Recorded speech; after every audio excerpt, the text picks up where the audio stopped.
Halo, assalamualaikum warahmatullahi wabarakatuh. Datang lagi 1650 GTX 1650. Ini versi mini ya, mini ITX. Ini buat di casing-casing yang kecil. Dia satu fan.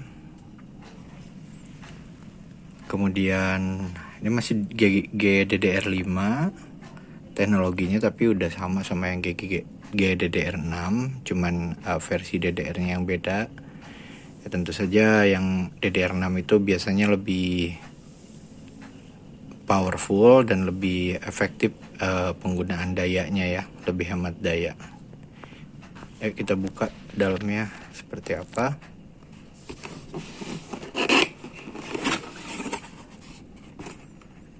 Kecil banget ya.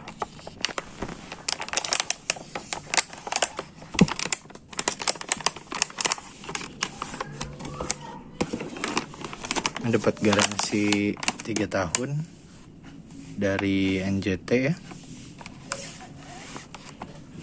Ada AGS juga. Gimana ya ini, gimana yang bener? Ya yang pasti garansi 3 tahun lah dari salah satunya.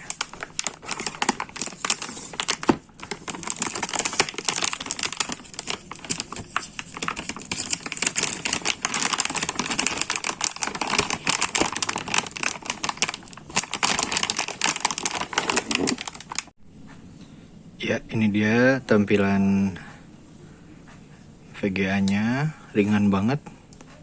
Ini ringan banget, super ringan, super kecil.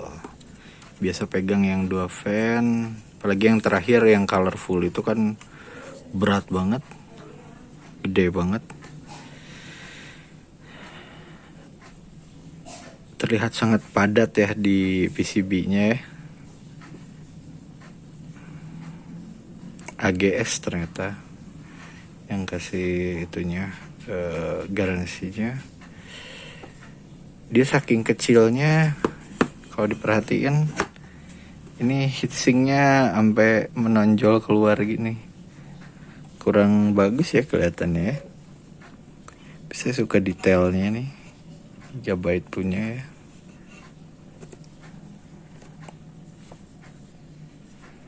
Katanya sih VGA-nya Gigabyte itu dingin, pendinginannya bagus katanya. Nanti kita coba bandingin, yang pasti nggak akan sepowerful yang GDDR6 nih. Kecil banget. Ini cocok nih buat kalau punya casing kecil. Emang dibuat untuk itu, mini ITX. Wah, saya suka ini nih emblemnya, sama kayak yang MSI ya. Tapi ini dikasih nggak cuma dikasih warna, tapi dia di emboss. Keren sih. Oke, kita coba pasang. Sebelum lanjut pasang, ini ada beberapa detail yang menurut saya kurang memuaskan ya. Bisa dilihat di sini. Ini seperti yang patah.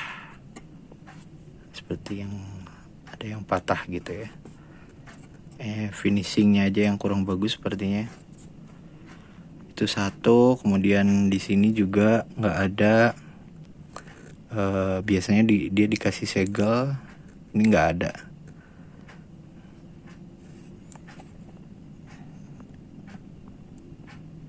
Udah itu aja sih kayaknya. Oke, sekarang sudah masang. Kelihatan banget bedanya sama 1650 yang lain ya.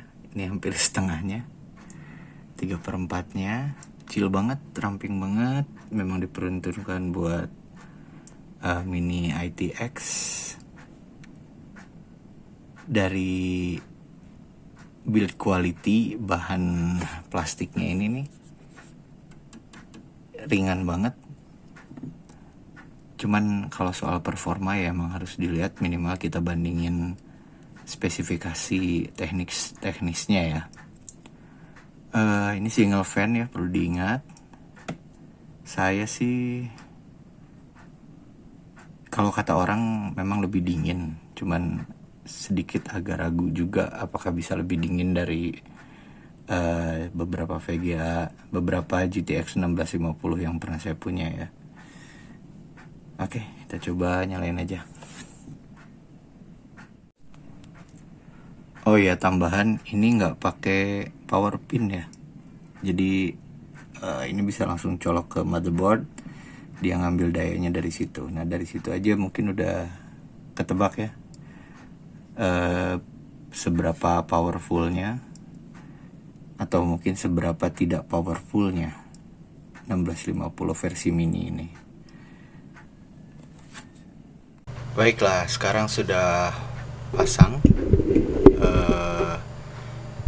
VGA-nya.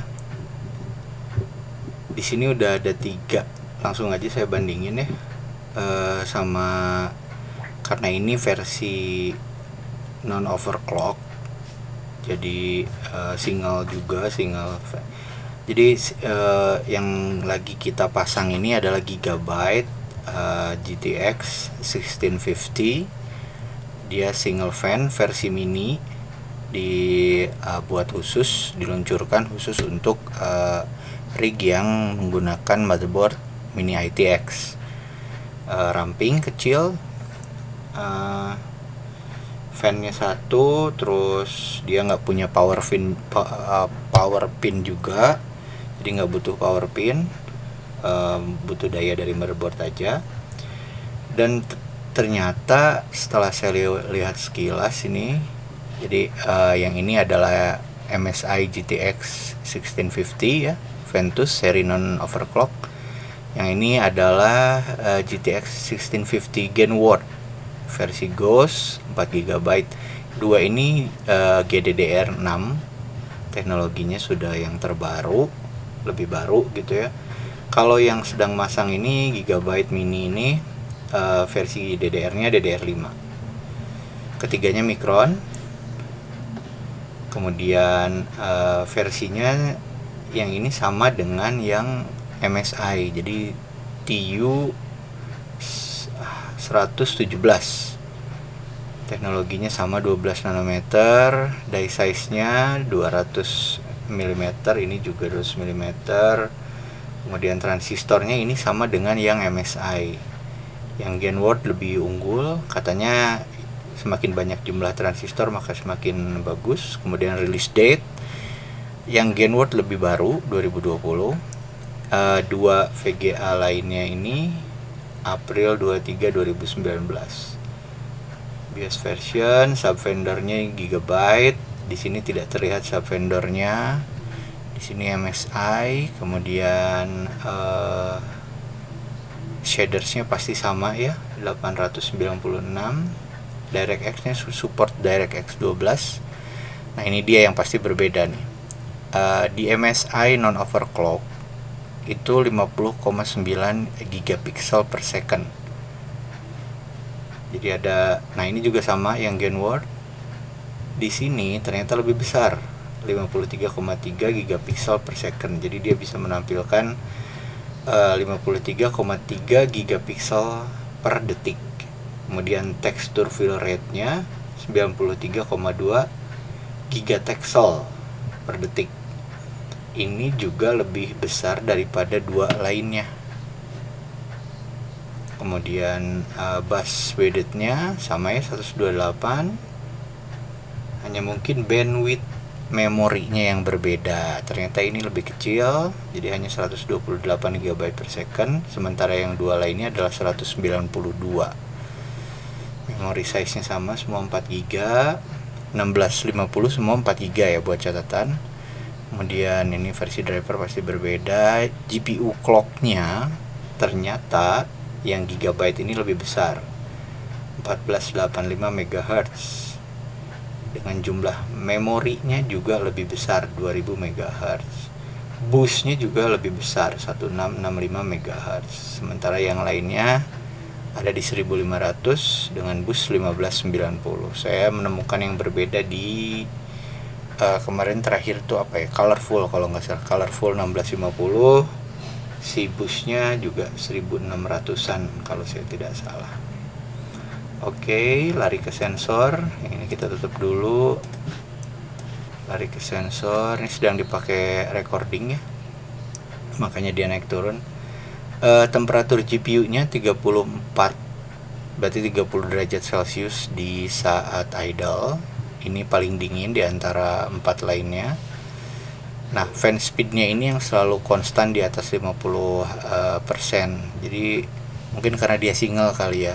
Terus nggak ada ini juga, nggak ada teknologi fan stop. Jadi hanya yang Gainward seingat saya yang punya teknologi dimana ketika di suhu tertentu dia fan-nya berhenti. Fan speednya 1600 rpm-an karena dia di 50%. Kemudian ini sedang dipakai merekam, jadi terpakai lumayan besar.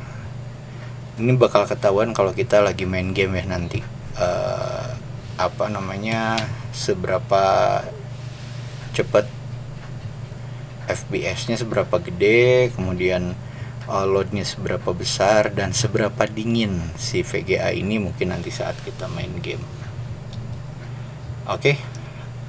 Overall untuk saat sekarang, di saat harga GPU luar biasa naik, FYI ini kalau misalnya harga sebelum GPU shortage ya, ini harganya cuma 2 jutaan, 2.400.000, 2 juta setengah lah paling, 1650 tuh. Nah sekarang harganya di 4 juta ke atas. Udah jarang nemu GTX 1650 yang bahkan bekas sekalipun udah jarang yang di bawah 4 juta. Jadi buat kalian yang pengen sebuah GPU yang powerful namun kecil, hemat daya, hemat ruang, tapi tidak hemat uang juga ya, karena sudah mahal juga ya. Tapi ini bisa jadi alternatif untuk dibeli. Dia pasti lebih murah daripada yang 2 fan. Entah kenapa, padahal biasanya yang kecil-kecil kayak gini seharusnya sih lebih mahal ya, karena teknologinya lebih bagus dikecilin gitu. Cuman mungkin kalau GPU tidak berlaku ya, karena semakin besar itu biasanya semakin dingin, semakin powerful, dia bisa memasukkan banyak sekali